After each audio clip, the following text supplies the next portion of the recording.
A rural road in western Norway, surrounded by glaciers and cliffs. A road as winding as these shores of the fjords. After hours of searching, I finally reach my destination. Floating on cold water, fish farms, wherein lie one of the country's most hidden treasures, farmed salmon.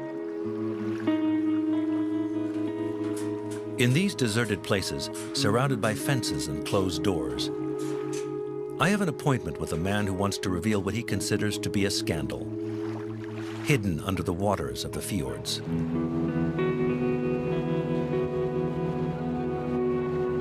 Kurt Odegaard is one of Norway's most respected environmental activists.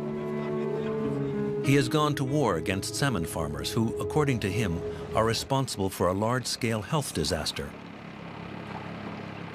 It is a disaster, this, and now all this fish, because they're too many together, you know, with 2 million in a fish farm like this, they're too many together, and they get sick, and today you have a pandemic because PD and ISA is spread all over Norway, and they don't want to tell it to the customers like the people in France, you know. Over the last 10 years, Kurt Odegaard has placed these factory farms under strict surveillance, gathering evidence. Today he wants to reveal to me the practices of these Norwegian fish farmers whom he considers so dangerous.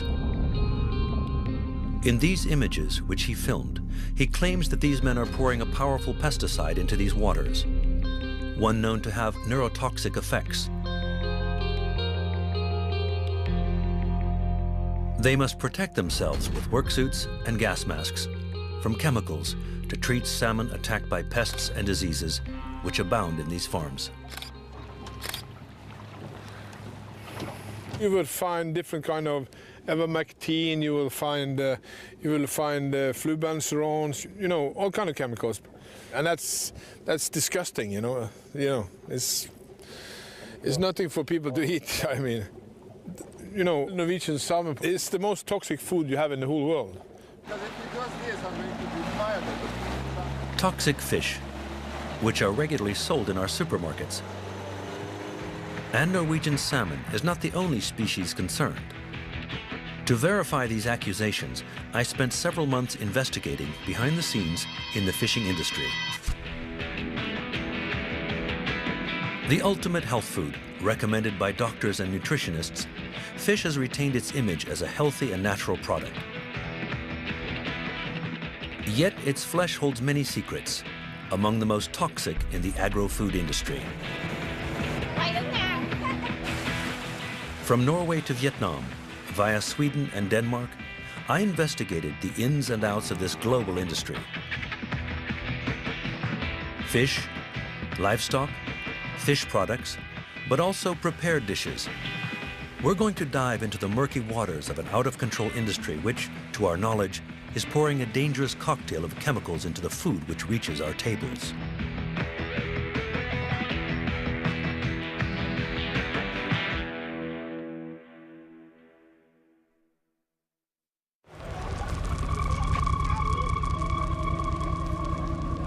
In France, fish consumption has more than doubled over the last 50 years.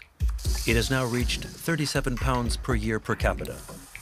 That's more than beef or chicken. To meet the demand, new fish have appeared today, and today's fish shops hardly resemble those of the past. Hello, young man. Hello. What would you like? I'd like 2 salmon fillets, please. Okay. Okay. In this Parisian fish shop, the salmon is Scottish, the bass is Greek, and apart from the trout, not a French fish to be seen. We have very little French fish because we know that's not what we're getting. They just say it's from certain zones in the North Atlantic. A few years ago, we had a lot more precise information. Today, the vast majority of fish consumed in France is imported, and nearly half of it is farmed fish. We have farmed salmon, bass, and bream. Approximately 60% is fish from the sea, and the rest is farmed. Fish which are much cheaper than fished products, such as these farmed salmon fillets or these panga fillets.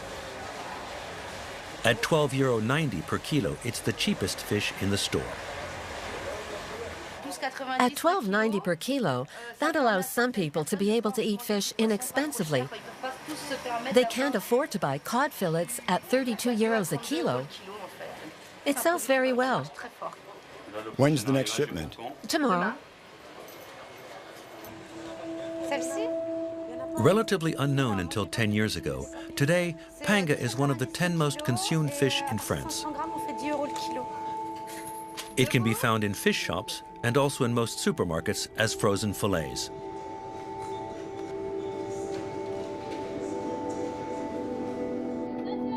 But thanks to its low price, panga has become especially prevalent in the mass catering business, to the point of becoming one of the most consumed fishes in school lunches. How have these farmed fish products been able to be offered at such low prices? And what exactly can be found in the flesh of these fish which is being served to our children?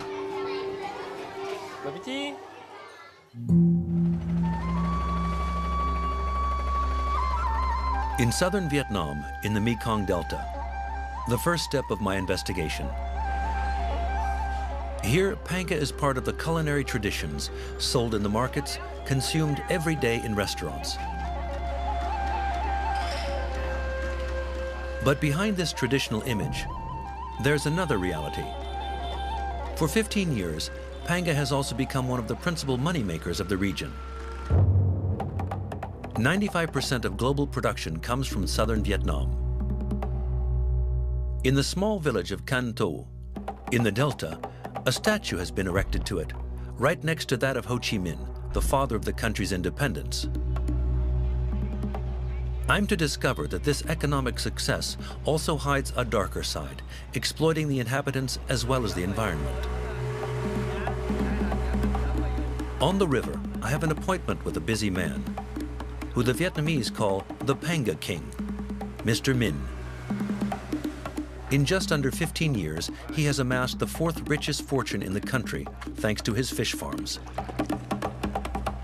He exports panga to more than 30 different countries, including France. For the first time, he has accepted to open his doors to television cameras. Hello, Mr. Minh.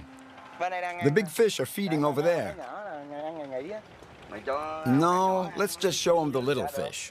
They're hungrier. Let's go over there.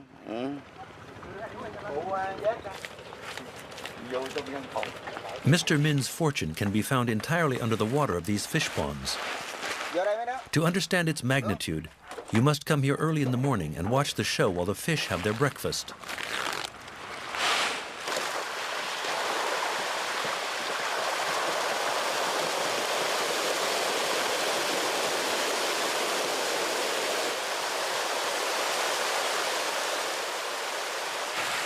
In each one of these ponds, 300,000 pangas, an industrial concentration for a voracious fish.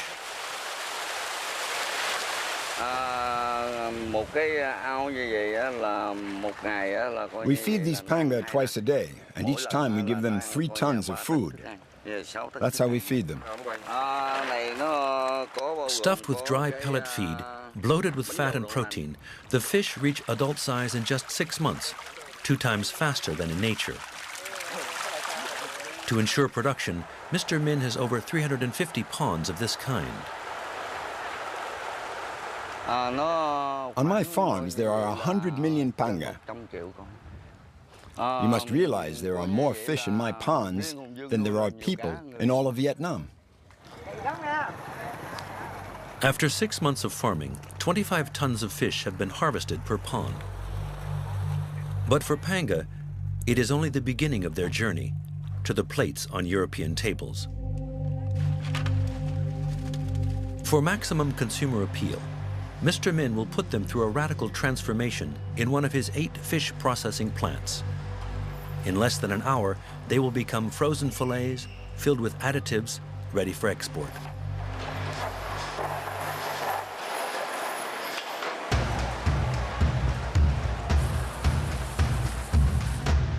To prepare the fish, which will be sold at low prices on the European market, More than 1,000 workers process up to 100 tons of panga per day. Employee compensation depends on their performance, up to 150 euros per month. But to do that, they must keep up the pace. On average, 10 seconds per fillet, 10 hours a day. The more they work, the more they earn. That's the rule here. Before freezing, one last step is necessary, and that begins in these large washers. In this water, polyphosphates, additives which facilitate freezing. But they have another advantage. They allow the fillets to soak up water which artificially increases their weight. In the end, the fish are tasteless and odorless.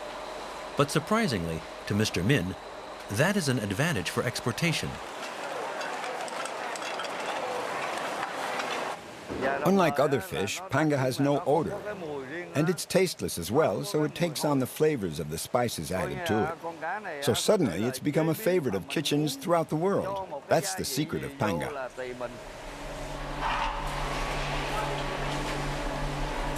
Every year, Vietnam exports 1.5 billion of these low-cost, colorless, and odorless fillets.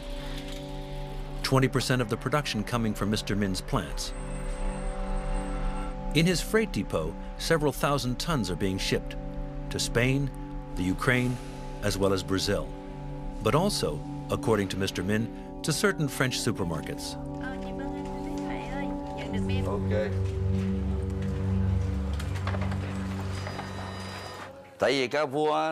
This is the bill for our fish which is being sent to Carrefour. It goes through a middleman because Carrefour doesn't buy from us directly. There's a wholesaler who buys a shipment from us and resells part of it to Carrefour. Look, this is the wholesaler who's based in Paris. In Mr. Min's panga, we didn't find anything that would raise health concerns.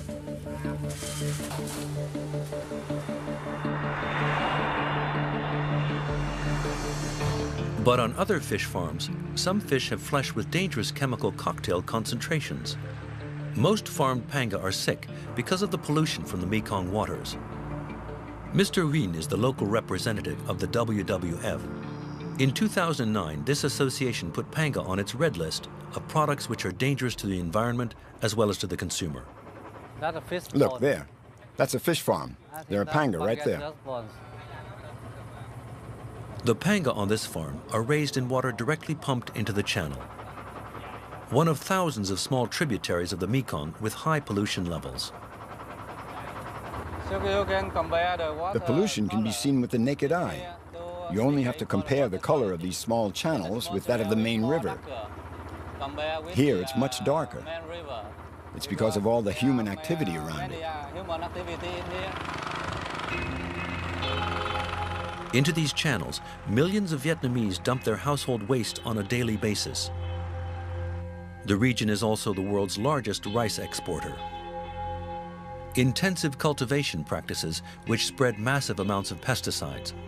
Faced with this cocktail of pollutants, the waters have reached high alert status. These channels concentrate green algae and bacteria, which destroy the oxygen and release toxins into the water.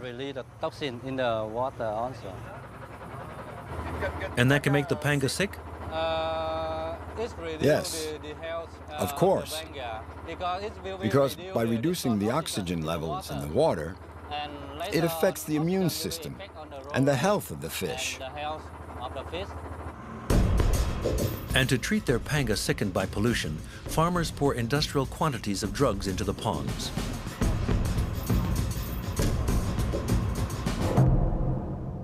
On this farm, in fact, the fish have caught several diseases. So this is a big farm, huh? Yes. Patrick Kestemont is a researcher at the University of Namur in Belgium. He came to help this farmer to treat his sick panga. They do not have too many problems with diseases? On the body. Oh, yes, to their bodies. And there is also bleeding. bleeding in the fin areas. Yes. Bleeding. Okay, bleeding. Yeah. Oh, yes. Yeah, he faced with the problem with the And they also get a liver disease. ulcer in the liver. Yes. Yeah. Does he have some stages? Patrick Questemont is going to discover that to treat the fish, farmers use dangerous doses of drugs.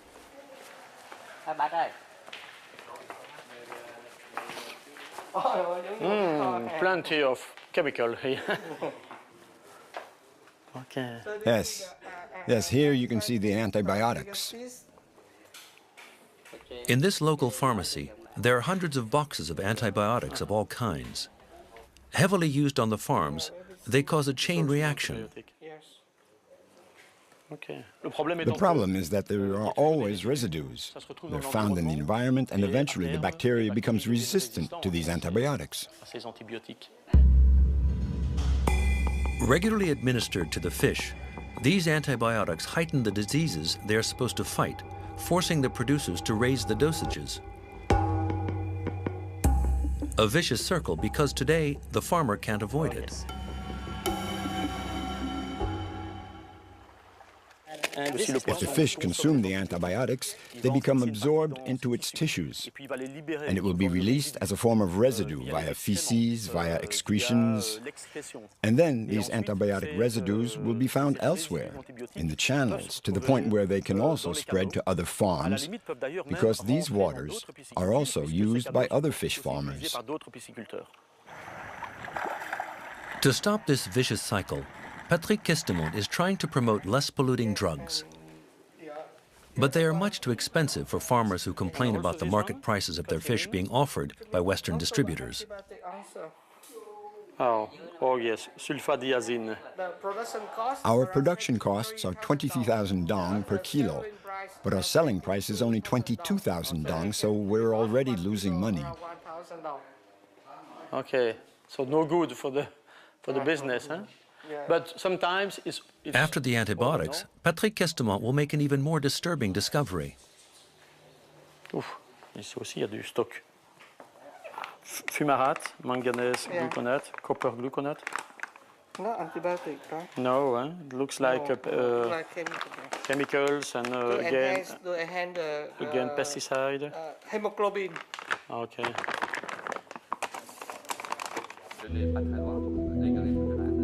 Pesticides that concentrate in fish flesh and in the Mekong waters. Dry feed pellets which make the panga grow twice as fast than from natural food. And a record number of fish concentrated in the ponds. These farming conditions put consumers' health at risk. Here in Vietnam is where my investigation ends because there haven't been any independent scientific studies conducted here on the subject. To find the answer, I'm to return to a country that has pushed the use of chemicals and industrial farming techniques even further.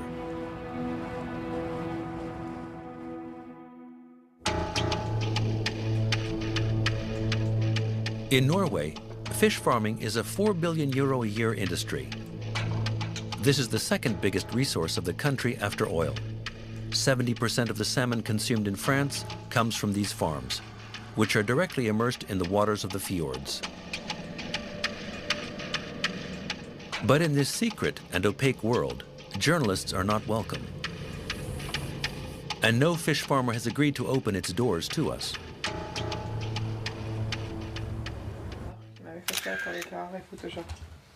Photoshop it. Once again, I find Kurt Odegalv, the activist who fights against the methods used by the Norwegian fish farmers. To unlock the secrets of the fish farms, his organization has employed methods worthy of a spy movie. This boat, and also with the underwater robot, with which he probes the waters of the fjords.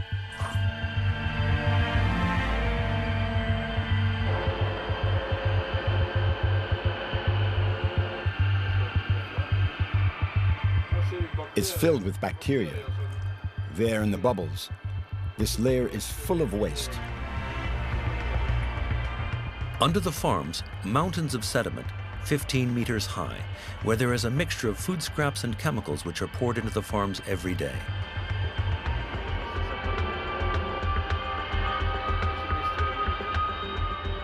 It's incredibly polluted there.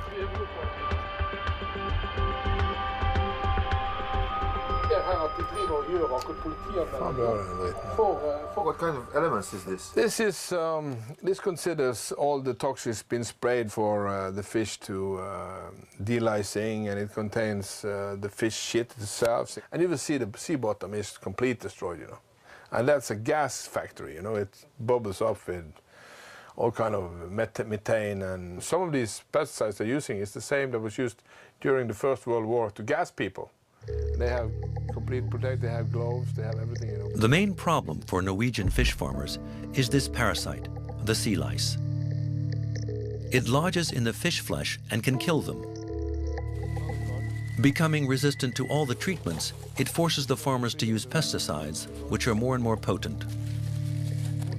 These farming conditions produce frightening consequences in the fish, like in these cod, deformed by genetic mutations. This is a escaped cod from a fish farm, from a cod farm.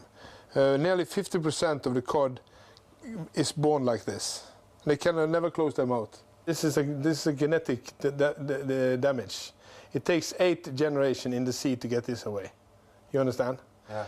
And female cod of this type is known to get pregnant with wild male cod. See the beautiful faces, you know? You don't eat things like this. But if you chop the head off, you wouldn't see it, you know? Salmon also suffer less visible but equally disturbing transformations. See, this is a much smaller tail. It has bigger tails with more sharp corners. And the shell is not covering the gills, you know? That's very normal. What we find inside the fish is even worse. Typical. This is no. What the hell? See this? This is a fresh salmon, you see? Yeah. How it's breaking, you see? This is no good fish, you know? This you should be able to tug back and forth. It shouldn't break like this, you know? A wild salmon contains 5 to 7% fat. This contains between 14.5% and 34% fat, you understand? And since the toxic is always following the fat, you know? This is the most toxic food you have in the world, this one is. Since these fish have more fat, the flesh of farmed fish absorb higher levels of chemical residues. And the observations of Kurt Odegaard have now been confirmed by the studies of a French researcher. Jérôme Ruzan works for the University of Bergen in Norway. He measured the concentration of toxic chemicals present in various food products. And the results that he obtained are enlightening. The different colors represent different pollutants. Here you have different food products. Hamburger, whole milk, eggs, apples, potatoes, cod, and farmed salmon. That's incredible. We can see from the chart that the farmed fish has much higher levels than the other products. Compared to other products, we can see very clearly that farmed salmon contains much more pollutants. You can see the number as well as I can. Farmed fish is 5 times more toxic than all the other products found in our supermarkets. For Jérôme Ruzan, the conclusion is obvious.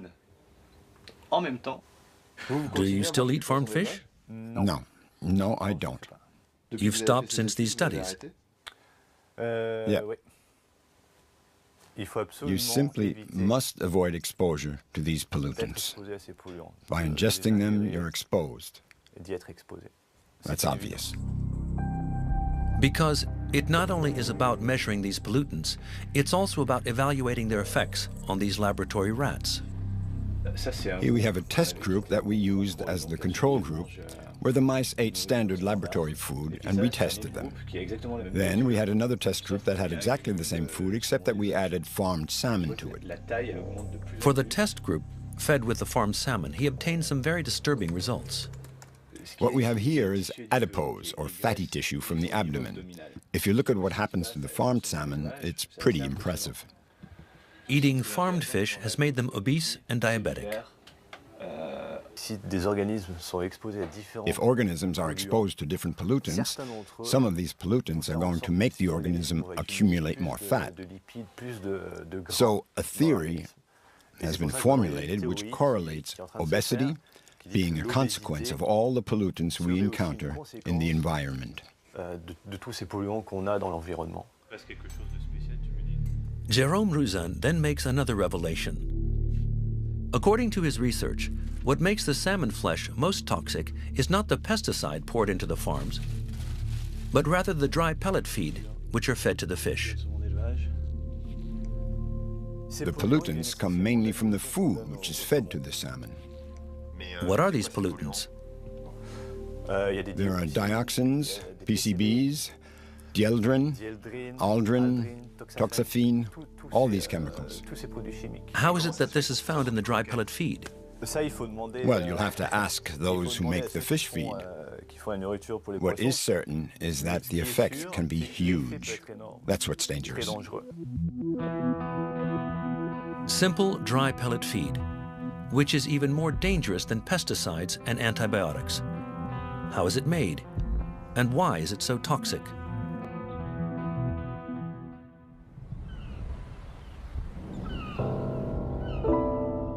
The small port of Tiburon in western Denmark. Here, fishing boats don't supply fish markets or supermarkets. This factory makes fish feed. Finn Nielsen is the factory foreman. Here's his specialty. A pleasure. Here's our product, dry fish pellets.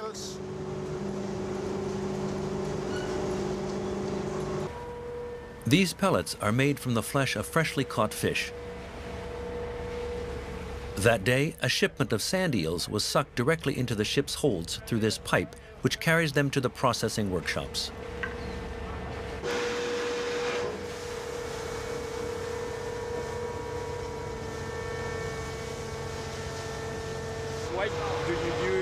Why do you use these eels for your feed pellets? Because it's a fatty fish. It contains protein, but also a lot of oil. What interests him are fatty fish. In his factory, 20% come from the Baltic Sea. And it's there where the problem starts.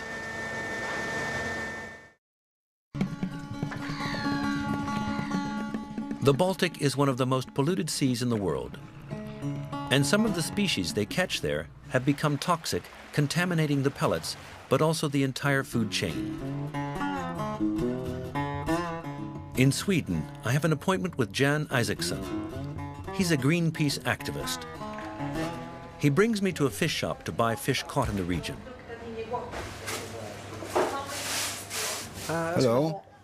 I'd like some herring and salmon, please. But before selling them to us, the fishmonger is going to say something rather surprising. She's warning us about her own merchandise. It's not very big. This is Baltic herring. You should be careful. People are very much aware. They don't eat it more than at the most once a week. And it's the same thing with the eel. And if you're pregnant, you shouldn't eat the fish from the Baltic at all. If she gives this warning, it is thanks to the work of Jan and the Swedish government, which have started giving public health warnings against eating Baltic fish, especially fatty fish like salmon or herring.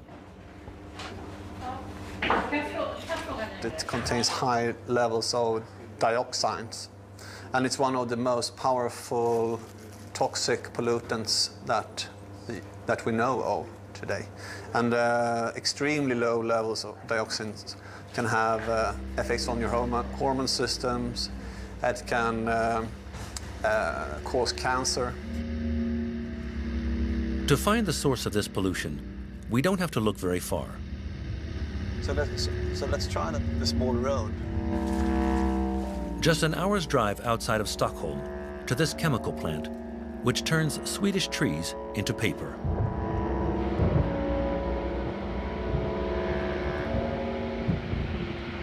Paper mills like this is historically one of the main sources of dioxin pollution. So it's quite natural to find it in here in high concentrations here. And Swedish chemicals are not the only polluter. Around the Baltic Sea, 9 highly industrialized countries, including Germany and Russia, dump their chemical waste. An almost closed sea, whose waters are not renewed for 30 years. The chemicals are concentrated here and end up in the fish. These pollutants, they bind to the fat in your body, and that's why salmon and herring is extra vulnerable to this pollutant, because you have a very fatty meat, which we like because of the omega-3. But at the same time, they bind a lot of these very, very dangerous toxics. These chemicals then move up the food chain.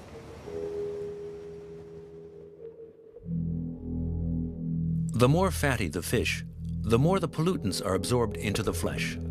Some, such as pesticides or PCBs, are never eliminated and are called persistent organic pollutants. Moving up the food chain, they concentrate more and more in the fatty tissues. At the end of the chain, a kilo of tuna or salmon is much more toxic than a kilo of small fish.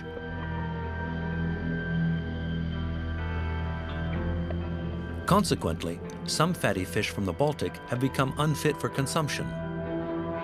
So they are harder to find on the consumer's plate. So, they find themselves in heavy demand in the market for making dry pellet fish feed. And that's where the toxicity builds up.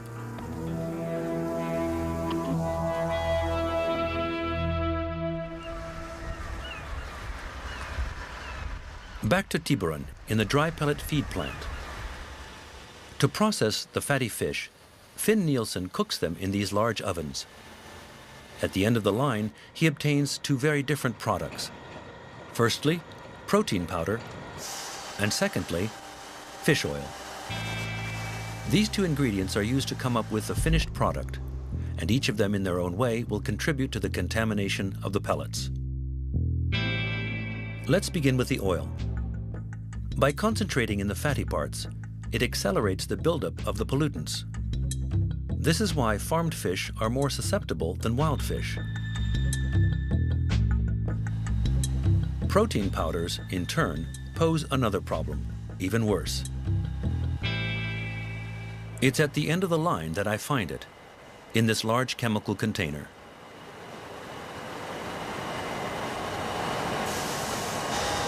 The antioxidant ends up in the protein powder here. It's called ethoxyquin. Ethoxyquin, a product that Finn Nielsen uses extensively, but apparently he doesn't know anything about. What is it used for? What happens if you don't use it? I don't know what it is. I just know I have to put it in. Why is this mysterious chemical used? And does it pose a threat to consumers? This is the story of one of the best-kept secrets of the food processing industry. At first glance, ethoxyquin has no place in a food factory. The product was registered in 1959 by Monsanto, the giant US chemical company, in the category of pesticides. It was used to treat rubber, but also fruits and vegetables. Its use is strictly regulated and limited. What is it doing in fish feed?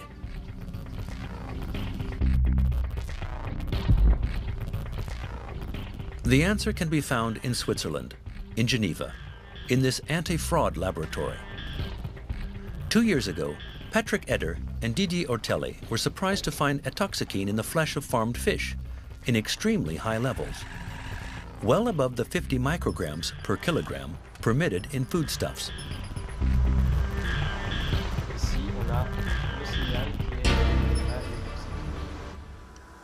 The reference value is 50, so we're looking at this level.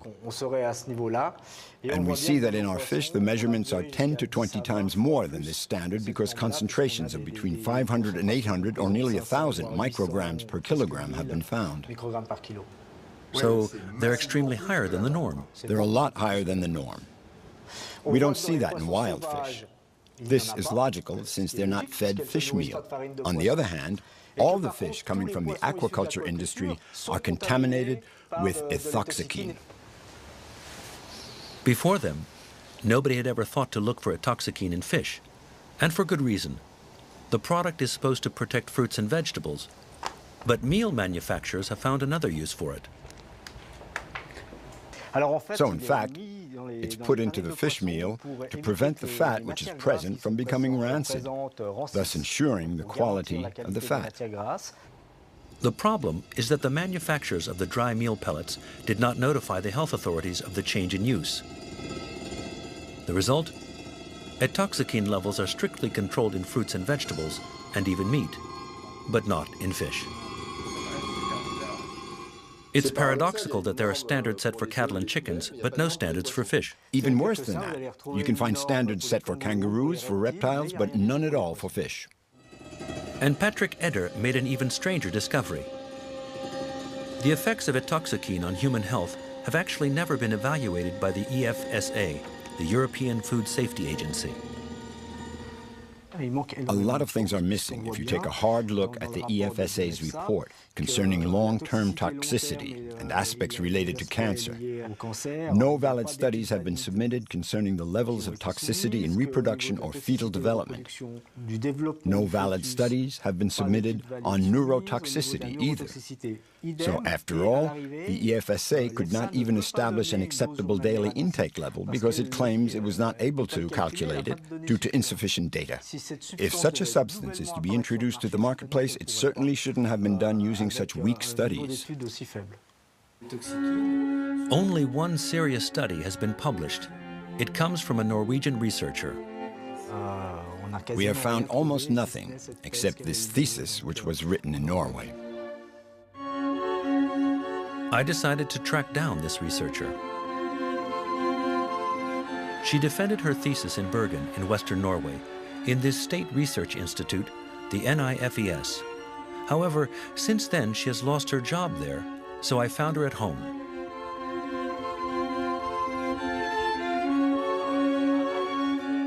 Working with ethoxyquin, Victoria Bone at first discovered that nobody, not even the manufacturer Monsanto, had any idea of the effects of this chemical on human health.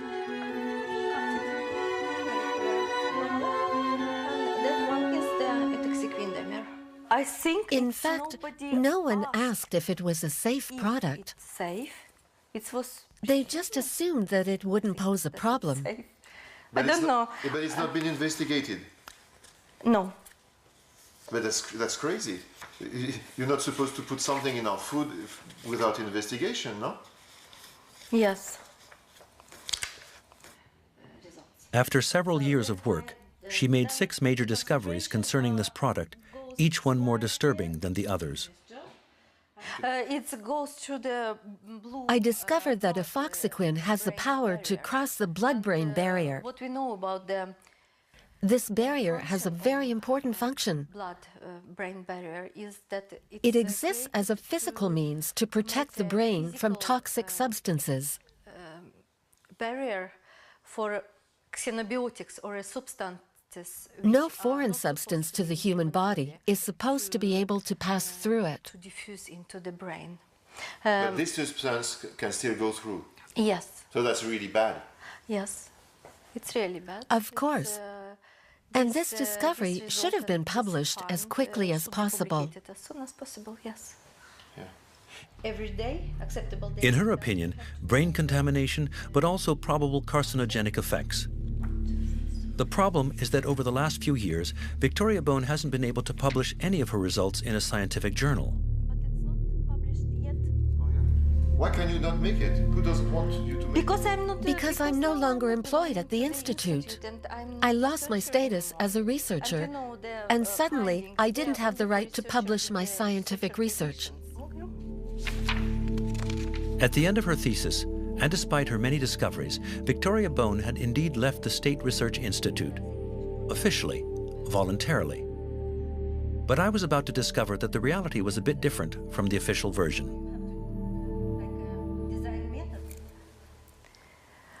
Because I finally decided that I no longer wanted to deal with this question anymore. Why? You say you have 6 publications ready. You seem like you want to publish it. You seem frustrated. I mean. Do you like... If you will take away camera, then we can talk first about this, and then...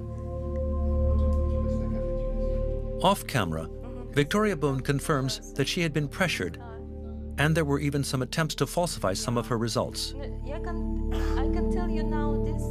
In the hope of finding a job and one day publishing her research, she chose not to denounce these practices in the media. But others have done so before her, because she was not the first to have been forced out. In 2006, this woman, Claudette Bethune, also a researcher at the NIFES, had also measured the presence of hazardous substances in salmon. In a Norwegian newspaper, she had accused her superiors and the Ministry of Fisheries of pressuring her and falsifying her findings.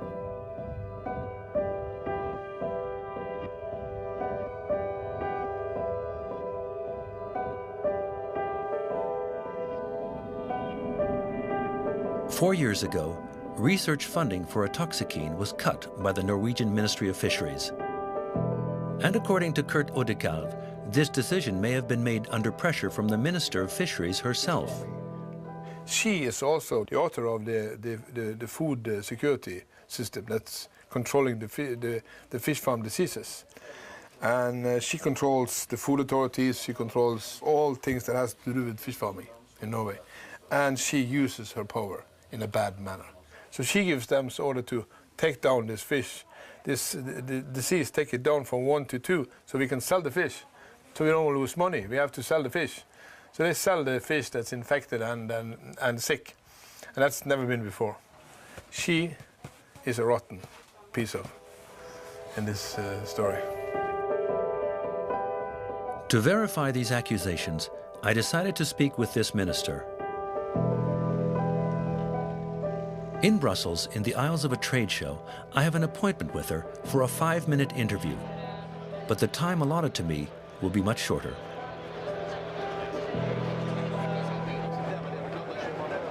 The people at the NIFES, they say they're trying to do some research about a substance called toxicquine, but they say they don't have money to do it. Are you going to fund some research about toxicquine? I'm sorry, I don't know about that research program, so I can't say anything about that now. Sorry? No, I think for the moment we are here to talk about the seafood exposition, and that's why we're doing. I'm sorry, I'm not. No, but Quickly, a communications officer puts an end to the interview. We've had many... I'm sorry, the interview is over. Yeah, but I couldn't ask all my questions, you know. No, but that's how it is. Go on, okay, Bob. We have a very tight schedule, so... The minister does not wish to talk about atoxikine. Arranged for us. She claims to know nothing about it. That's my question. However, if we take the time to check her CV, which is posted on the ministry's website, we learn that she worked for 4 years as a consultant for EWOS, the world leader in dry fish meal pellets, just before being hired as a consultant to the Ministry of Fisheries. Since then, she has held dozens of jobs in the salmon industry and has even led one of the main lobbies, the FHL Professional Union. And, according to Kurt Odekalv, there is still some missing information from her impressive CV. All the management authorities have their own interest in fish farming. She's owning 8% of a big fish farm. And her director is owning 20% of another fish farm. So this is what we call corruption. And this is like the Italian mafia. The accusation may be outrageous, but the facts are there, hidden by a simple financial arrangement. It was enough for me to examine the records of this company called JMJ Invest. The minister is the major shareholder. And JMJ Invest actually possesses more than 10% of a major Norwegian salmon farm, of which several other shareholders are members of the minister's family.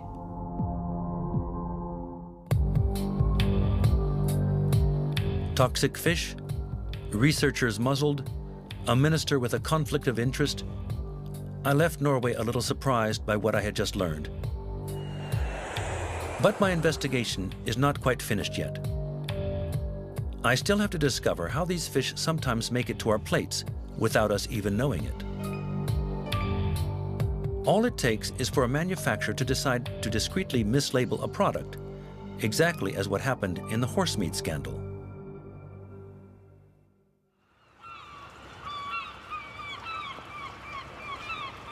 In Boulogne-sur-Mer, the main French fishing port, some companies are not happy just selling fish. They also produce a product, totally unknown to consumers, which are widely used in prepared dishes. This day, a shipment of cod from the Baltic arrives. On one side, the fillets are piling up. On the other, the waste, which will not be lost. And what are you filleting here? Is it a small cod? Luce Sergent works for a company specializing in the processing of fish waste.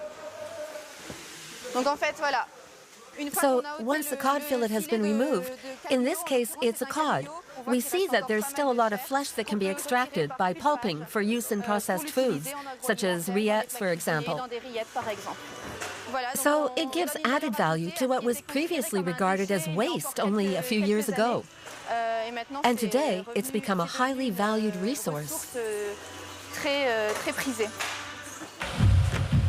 Highly valued, and most importantly, not very expensive. These remains, which are processed into our prepared meals, are bought by Luce Sergent for less than 15 cents a kilo. Some of them are loaded into these refrigerated containers. Others go directly into these dump trucks and are transported to this plant, where nothing is lost.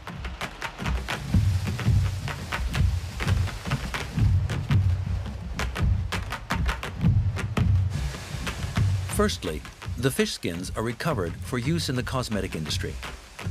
As to the heads and the flesh that remains attached to the bones, they are sent to be processed in this workshop.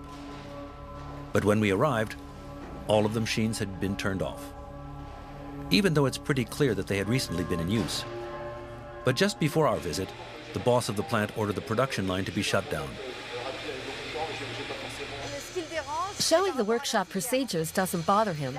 He's just afraid that consumers would be shocked if they saw what the pulp looks like.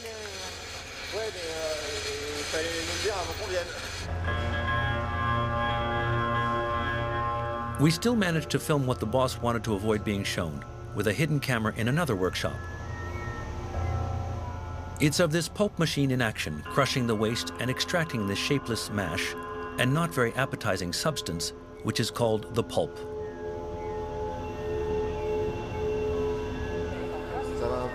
Once washed, here is what the finished product looks like. This one was made from the remains of a fatty fish, trout.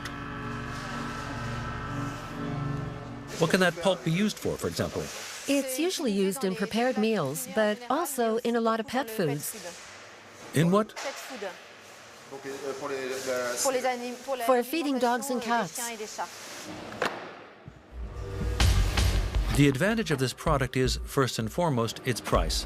The pulp sells for around €1.30 per kilo, 10 times cheaper than a fish fillet. So it's really in demand for food manufacturers, especially since they are not required to indicate on their products' labels that they contain pulp. A plant which makes prepared meals in Western France. This morning, fraud control teams make a surprise inspection. So, Mr. Emmerich, head of the Social Protection Department. Hello, welcome. Jean-Michel Emmerich came to inspect the stocks of this famous brand food processing company, and this cod and potato pie, he wants to check its composition. So this is the list of ingredients. You have water, cod, 23%, made up exclusively of cod and salt. So the professional's job is to determine if there is indeed 23% of the pure product in this meal. Pure product, in a manner of speaking. When a prepared meal is labeled, for example, made with cod, without adding the words fish fillet, it is usually made with pulp. You cut off the edges, and you take sample pieces from the middle. Jean-Michel Emerick wants to check that the composition of the pulp block corresponds to what is indicated on the label. So here we have a block of fish flesh, which has been compressed because it's a frozen product. So obviously it's easier to hide other fish species by mixing them in with the cod than it would be if they were presented as fillets.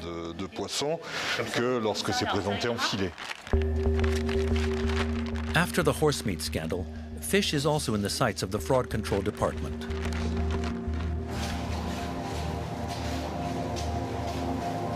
The samples are sent for DNA analysis to the Marseille National Analysis Laboratory, led by Frédéric Saltron.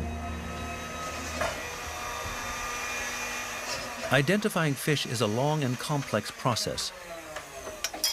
According to a recent US study, 1 out of 3 fish labels is misleading, and that's the case with our pulp sample. It says there are several things in it. This shows there's a part of Pacific cod, and there are 3 parts of Alaskan pollock, as we see here on the Alaskan pollock comparison sample. So roughly speaking, we have Pacific cod and Alaskan pollock. Yes. But Alaskan pollock hasn't been mentioned as an ingredient. No. So that's illegal. It's an anomaly. We'll have to have the professional explain the possible origin of the Alaskan pollock in the pulp of this raw material.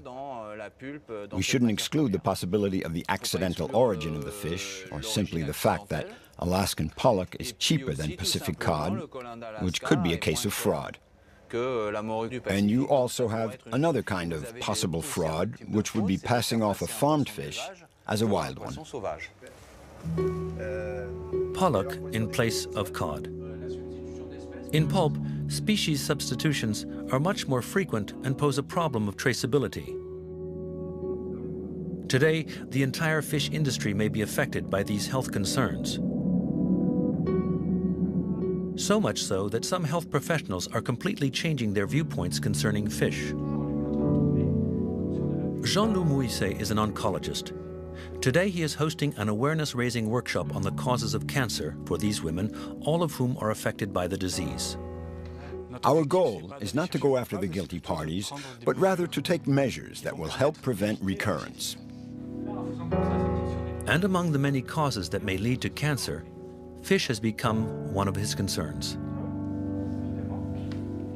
Simple advice. Don't eat much big fish, like salmon or tuna, not more than once or twice a month. You should eat small fish, rich in omega-3s if possible.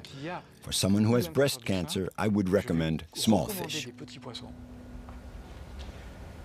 Eating fish may affect my health, is that what you're saying? Yes. Yes, before it was good because of its measurable constituents, rich in omega-3s in particular, and vitamin D. You weren't given a spoonful of cod liver oil during your childhood for nothing, because it was rich in vitamin D and was beneficial to your health. But suddenly, we find fish that is full of pesticides and mercury. And if it's fish from Finland, we know that there is a lot of radioactivity, still 20 years after Chernobyl. So it's fish that shouldn't be eaten. It's fish that's full of radioactivity, mercury, heavy metals, PCBs, dioxins, etc. It's just not the same anymore. So the message has to be different because, unfortunately, things have changed. For 30 years, the French health authorities had encouraged unlimited fish consumption. This summer, they lowered their recommendations. No more than 2 servings of fish per week. One way to prevent or anticipate what could be our next food scandal.